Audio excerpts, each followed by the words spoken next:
Hi students, நான் பார்த்துட்டு இருக்க டாபிக் என்னது நம்பர் சிஸ்டம். நம்பர் சிஸ்டமில் எக்ஸசைஸ் நம்பர் 1.5ல தேர்ட் சம் பார்க்குறோம். ஸோ என்ன சொல்கிறாங்கன்னா, recall pi is defined as the ratio of the circumference, say C, of the circle to its diameter, say D. Okay, that is pi equal to C by D. Okay, this seems to contradict the factor that pi is irrational. How will you resolve this contradiction? சரி, இப்போ என்ன சொல்லியிருக்காங்க அப்படின்னா, ஒரு by value இருக்குது. அந்த by value என்னன்னு கேட்குறாங்கன்னா, பை வேல்யூ வந்து ஒரு இர்ரேஷனல் நம்பர் ஆச்சு, பட் சி பை டின்னு வருது. இது வந்து ஒரு ரேஷியோவாக சொல்லியிருக்காங்க. இது வந்து கான்ட்ரடிக்ட் பண்ணுற மாதிரி இருக்குது, இர்ரேஷனல் இல்லைன்னு சொல்கிற மாதிரி இருக்குது. ஸோ இர்ரேஷனலாக இல்லையான்னு கொஞ்சம் பார்த்து சொல்லுங்கன்னு சொல்கிறாங்க. சரி, என்ன தெரியுது நமக்கு, பைன்ற வேல்யூ தான் என்ன வருதான், சி பை டின்னு சொல்கிறாங்க.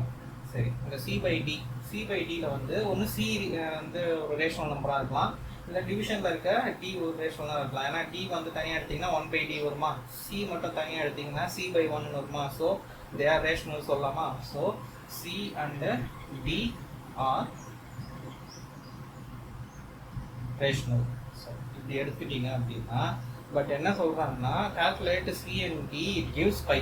சரியா, இது சியும் டியும் கால்குலேட் பண்ணி இந்த மாதிரி வரும்போது சி பை டி வந்து என்னவா இருக்குன்னு சொல்கிறாங்க, பை மாதிரி பையுடைய வேல்யூ வருது அப்படின்னு சொல்கிறாங்க. சரி, பையுடைய வேல்யூ நமக்கு என்ன தெரியும், பை இஸ் இர்ரேஷனல். சரி, பை இர்ரேஷனலாக இருக்கிறதுக்கு என்னென்ன சான்சஸ் இருக்கு. ஸோ சி பை டி இந்த ஃபார்ம் எப்படி இருக்கு அப்படின்னு பார்க்கலாம். சரிங்களா, இந்த சியில் வந்து ஒன்று சி ரேஷனலாக இருந்ததுன்னா டி இர்ரேஷனலாக இருக்கணும், அப்போ தான் வந்து இட் வில் பிகம் இர்ரேஷனல். இல்லைனா சி வந்து இர்ரேஷனலாக இருந்துச்சுன்னா ஆர் வந்து டி வந்து ரேஷனலாக இருக்கலாம், சான்சஸ் இருக்குது. இல்லை ரெண்டுமே இர்ரேஷனலாக இருக்கிறதுக்கும் சான்சஸ் இருக்குது. ஸோ இந்த மாதிரி எந்த வேல்யூஸ் வந்தாலும் இர்ரேஷனல் கூட ஏதாவது மேத்தமெட்டிக்கல் ஆப்ரேஷன்ஸ் வரும்போது அந்த நம்பரை அது இர்ரேஷனலாக மாற்றிடும். So it will become irrational. So இது வந்து சி பை டி வந்து பை வர்றதுக்கு சான்ஸ் இருக்குது. So pi is a irrational number. So இந்த கான்செப்ட் இவ்வளோதான். சரி, ஃபோர்த் சம் என்ன கேட்டிருக்காங்கன்னா, ரெப்ரசன்ட் ரூட் 9.3 ஆன நம்பர் லைன். சரி, நம்பர் லைன் இருக்கிறனால ஒரு லைன் போட்டிருக்கேன். ஆல்ரெடி நம்ம ரூட் 5க்கு கண்டுபிடிச்சிருக்கோம் இல்லையா, அதே மெத்தடில் தான் நம்ம போட போகிறோம். ஸோ இது வந்து சால்வ் பண்ணுறதுக்கு ஃபஸ்ட்டு ஒரு லைன் போட்டுக்கோங்க. அந்த லைன் என்னன்னா, ஃபஸ்ட்டு இந்த 9.3க்கு ஸ்கேல் வச்சு ஒரு மெஷர்மெண்ட் எடுத்துக்கோங்க. சரியா, இது வரைக்கும் 9.3ன்னு வச்சுக்கோங்க. சரியா, இது 9.3க்கு நான் இது வந்து ஏன்னு எடுத்துக்கிறேன். ஸோ இது வந்து பின்னு எடுத்துக்கிறேன். சரியா, அந்த பிக்கு அப்புறம் ஒரே ஒரு சென்டிமீட்டர் தள்ளி ஒரு சி பாயிண்ட் எடுத்துக்கோங்க. இது ஒரே ஒரு சென்டிமீட்டர் எக்ஸ்ட்ரா வச்சிங்கன்னா என்ன, 9.3 இது 10.3. இது வரைக்கும் இருக்கிறது என்னது, 9.3. சரியா, இது ஏசி வந்து என்னது, 10.3. சரி, இப்போ ஏசிக்கு வந்திருக்க இந்த வேல்யூவிலேருந்து ஒரு சென்டர் பாயிண்ட் கண்டுபிடிச்சி அதில் ஒரு ஹாஃப் சர்க்கிள் வரைஞ்சிக்கோங்க. சரியா, ஹாஃப் சர்க்கிள் வரைஞ்சாச்சு. இது 1 சென்டிமீட்டர், இது 10.3 சென்டிமீட்டர், இது 9.3 சென்டிமீட்டர்ஸ். சரி, இப்போ இதிலேருந்து என்ன பண்ணுறீங்கன்னா, இந்த பியிலேருந்து ஒரு 90 டிகிரிக்கு ஒரு straight line, 90 degree straight line ஒன்று வரைஞ்சிக்கோங்க. வரைஞ்சிட்டிங்கன்னா என்ன ஆகுனா, இந்த கட் ஆகிற இந்த பாயிண்ட் இருக்கு இல்லையா, இது இந்த பாயிண்ட் இருக்கு இல்லையா, இந்த பாயிண்ட்டு கட் ஆகிற இந்த வேல்யூ தான் என்னது உங்களுக்கு, ரூட்டு 9.3. ஸோ இது பிக்டோரியல் ரெப்ரசன்டேஷனில் நம்ம கண்டுபிடிச்சாச்சு. ஓகே, பிக்டோரியல் ரெப்ரசன்டேஷனில் கண்டுபிடிச்சிருந்தா இப்போ வந்து ஏ பி சி அண்டு இதை நான் என்ன எடுத்துக்கிறேன், டி எடுத்துக்கிறேன். இங்கே கிரியேட் ஆன இந்த லைனை ஈன்னு எடுத்துக்கிறேன். சரியா, ஓகே. இதுக்கப்புறம் பித்தாகரஸ் தியரமில் இந்த வேல்யூ கரெக்டானு செக் பண்ணி பார்த்தோம் இல்லையா, 5க்கு ரூட் 5க்கு, அதே மாதிரி இதையும் செக் பண்ணி பார்த்துடலாம். Okay, using Pythagoras theorem. அதுக்காக ஃபஸ்ட்டு போட்டிருந்த இமேஜை சின்னதாக போட்டுக்கிட்டேன் ரெஃபரன்ஸ்க்காக. ஸோ பித்தாகரஸ் தியரமில் இங்கே பார்த்தீங்கன்னா என்னது, ED square plus ED square is equal to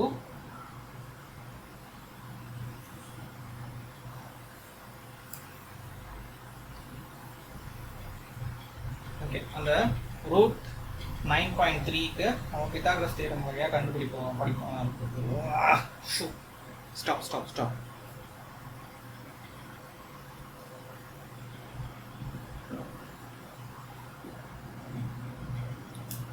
okay. Root 9.3க்கு நம்ம இப்போ பார்த்துட்டு இருக்கோம் இல்லையா. ரூட் 9.3க்கு ஒரு டயக்ராம் வரைஞ்சோம். ஸோ டயக்ராமில் பிக்டோரியல் ரெப்ரஸன்டேஷன் போட்டாச்சு.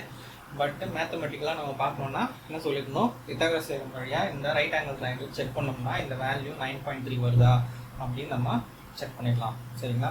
சரி, இது என்னது, hypotenuse square is equal to adjacent square plus opposite square. So என்னது, இந்த ஹைபாட்னியூஸ் என்னது, ED square is equal to EB square plus EB square. சரியா? சரி, நமக்கு DB வேணும். DB வேணும்னா என்ன பண்ணணும், BCலேருந்து BCயை மைனஸ் பண்ணணும். சரியா? சரி, இதுலேருந்து இதை மைனஸ் பண்ணிங்கன்னா என்ன கிடைக்கும், ஒரு வேல்யூ கிடைக்கும். ஸோ என்னது, இந்த DE ஈக்குவல் டு DC. சரியா? DE ஈக்குவல் டு DC இருக்க சான்சஸ் இருக்கு. ஓகேவா? Okay. DE equal to DC is equal to 10.3/2. So இந்த AC இருக்கு, AC வந்து 9.3 + 1 கரெக்டாக, அதுதான் இந்த வேல்யூவா? சரி, ஸோ இது என்னது, DB கண்டுபிடிக்கணும். இது இந்த வேல்யூ DBனாக்கா DC minus DC. DC minus DC என்ன ஆகும், நமக்கு ரேடியஸ் வேணும். ரேடியஸ் என்னன்னா இது ஃபுல்லாக வந்து ஒரு ஆர்க் அடிச்சுக்கோங்க, டயமீட்டராக எடுத்துக்கிறோம். டயமீட்டர் தான் தெரியும். ரேடியஸ் என்ன எடுத்துக்கிறோம்னா இந்த மாதிரி எடுத்துக்கிறோம், ரேடியஸ் அப்படின்ட்டு இருந்தாங்க. இதுதான் ரேடியஸ். இந்த ரேடியஸ்லேருந்து 1 மைனஸ் பண்ணிங்கன்னா என்ன ஆகும், 10.3 divided by 2 minus 1 is equal to 8.3. So LCM எடுத்து கேன்சல் பண்ணி பார்த்தீங்கன்னா 8.3 வந்துடும். ஸோ நமக்கு என்ன இருக்குது, ஆல்ரெடி EBக்கு வேல்யூ வேணும். இது இந்த வேல்யூ என்ன ஹைட் இருக்குன்னு நமக்கு தெரியாது. சரியா? ஏன்னா இது 90 டிகிரி வச்சு நம்ம ஸ்ட்ரெயிட்டாக ஜாயின் பண்ணிக்கிறதுனால நமக்கு என்ன வேல்யூன்னு தெரியாது. ஓகே, இப்போது EB square is equal to இது ED square minus DB square.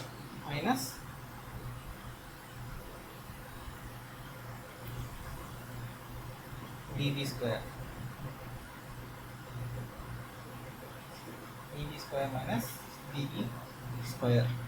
So ED square நம்ம என்னன்னு வந்துருக்குங்க, ED ஸ்கொயர் தான், DE தான் ED. சரியா? ED ஸ்கொயர் அதாவது இந்த DE தான் EDன்னு வச்சுக்கோங்க. EE தான் ED. ED ஸ்கொயர் என்னது, 10.3/2 ஹோல் ஸ்கொயர். இது இங்கே இருக்குது 8.3 minus 8.3/2 whole square. Okay, A square minus B square ஃபார்முலாவில் இதை கேன்சல் பண்ணிங்கன்னா A + B A - B கிடைக்கும். ஸோ A + Bன்னு போட்டிங்கன்னா 10.3/2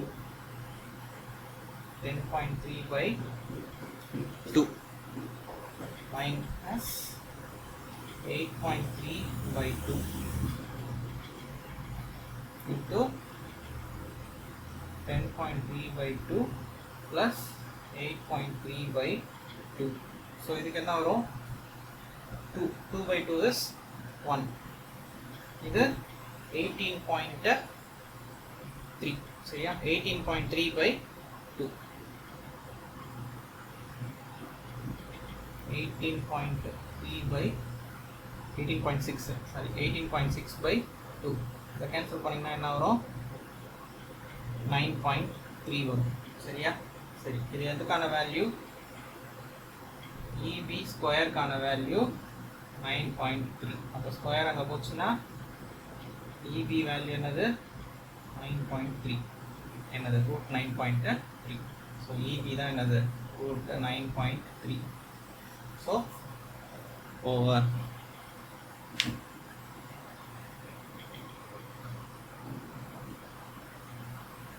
ஓகே, எக்ஸசைஸ் 1.5ல ஃபிஃப்த் சம்மில் என்ன சொல்லியிருக்காங்கன்னா ரேஷனலைஸ் த டினாமினேட்டர்.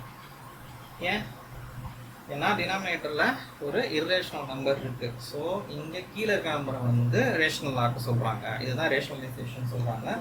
இதை என்ன சொல்லுவாங்கன்னா கான்ஜுகேட் மல்டிப்ளிகேஷன் அப்படின்னு சொல்லிட்டு இப்போ ஒரு கிளாஸில் பார்த்தீங்க. ஸோ இது வந்து ரேஷனலைசேஷன் சொல்லுவாங்க. சரி, ரேஷனலைசேஷன் என்ன பண்ணணும் அப்படின்னு பார்த்தீங்கன்னா இது 1/√7 கீழே இந்த மாதிரி இர்ரேஷனல் ஃபார்மேஷனில் இருக்கக்கூடாது. அதை வந்து ரேஷனலைஸ் ஆக்கிடுங்க அப்படின்னு தான் சொல்கிறாங்க. 1/7 என்ன பண்ணலாம் அப்படின்னா ஏற்கனவே அந்த 1/√2 சம்க்கு நான் சொன்னது தான். √2/2 அப்படின்னு ஒரு ஆன்சர் வந்தது இல்லையா? அது ஏன் வந்ததுன்னா 2 எப்படி எழுதலாம்? 2 ½ × 2 ½ அப்படின்னு எழுதலாம். சரியா? 2 ½ எழுதுனீங்கன்னா கீழே ஒரு 2 இருக்குது. ஸோ அதை கேன்சல் பண்ணி ஆன்சர் எடுத்துகிட்டு வந்துடணும். ஸோ அந்த ஃபார்ம் பார்த்துருந்தீங்கன்னா தெரியும். இதை எப்படி எழுதலாம் அப்படின்னு பார்த்தீங்கன்னா இந்த மாதிரி ரேஷனலைசேஷன் ஒரு வாட்டி அந்த பவர் செக் பண்ணி பார்க்குறதுக்கு இதாக தான் இருக்குமான்னு போக முடியாது இல்லையா? அதனால் என்ன பண்ணலாம் அப்படின்னா √7 நீங்கள் கொடுத்துருக்காங்க சம்மில். என்ன பண்ணுங்க, கீழே இருக்க அதே வேல்யூவை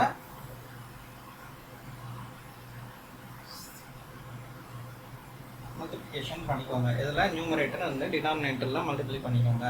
மல்டிப்ளை பண்ணிட்டீங்கன்னா என்ன ஆகுது? 1 × √7 is √7.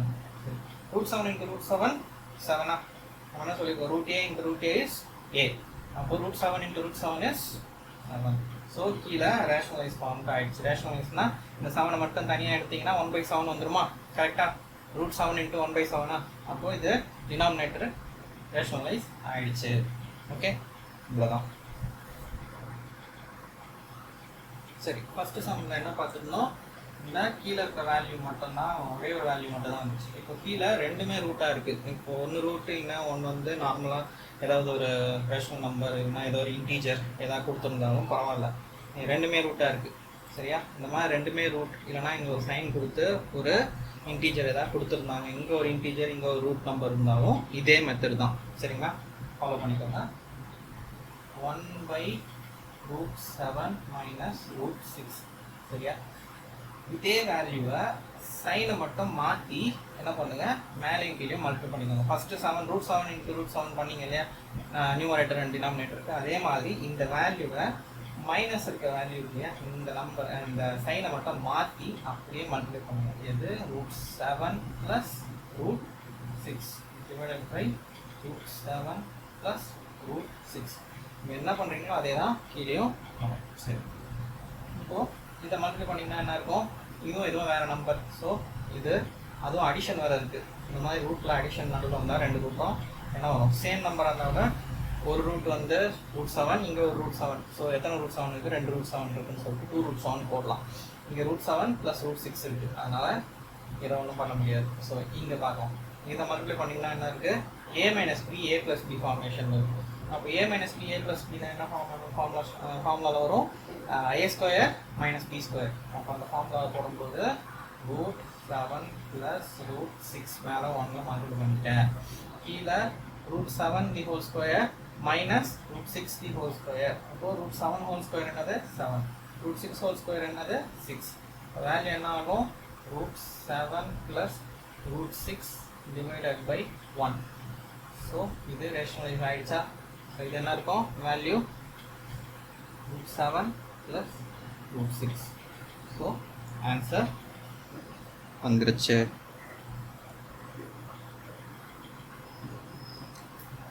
சரி, ஃபிஃப்த் சம்மில் ஃபோர்த் சப்டிவிஷன், தேர்ட் சப்டிவிஷனும் செகண்ட் சப்டிவிஷனும் ஒரே மாதிரி தான். ஸோ அதை நீங்கள் ஒரு வாட்டி நீங்கள் ஆன்சர் போட்டு பாருங்கள், உங்களுக்கு ஆன்சர் வருதான்னு செக் பண்ணுங்கள். சரியா? அதனால் நான் ஃபோர்த் சம் போடுறேன். ஃபோர்த் சம்மில் ஃபஸ்ட்டு நான் வந்து இந்த சம்மோட இன்ட்ரடக்ஷன் சொல்லும்போதே ஒரு இன்டீஜர் ஏதாவது இந்த மாதிரி இங்கேயோ இல்லை இங்கேயோ வந்துச்சுன்னா, இங்கே இன்கேஸ் √7 2 - √7 இருந்தாலும் சரி, √7 - 2 இந்த மாதிரி வந்துச்சுன்னா ஏதாவது நம்பர் √a - bன்னு வச்சுக்கோங்க, இல்லைனா b - √a வர வேல்யூக்கு இங்கே இருக்கிறது போன சம்மில் பண்ண மாதிரியே சைனை இன்டர்சேஞ்ச் பண்ணி போட்டுங்க. 1/√7 - 2 × √7 + 2 டிவைடட் பை √7 + 2. சரி, இப்போ இது எப்படி இருக்கு? a square minus b square formation. இது ஒன்றும் பண்ண முடியாது, இது வந்து ஒரு இன்டீஜர், இது வந்து ஒரு இரேஷனல் ஃபார்ம். ஸோ இதை ஒன்றும் பண்ண முடியாது, மேலே அப்படியே வச்சுக்கலாம். ஸோ √7 + 2 டிவைடட் பை இது என்னது? a minus b a plus b.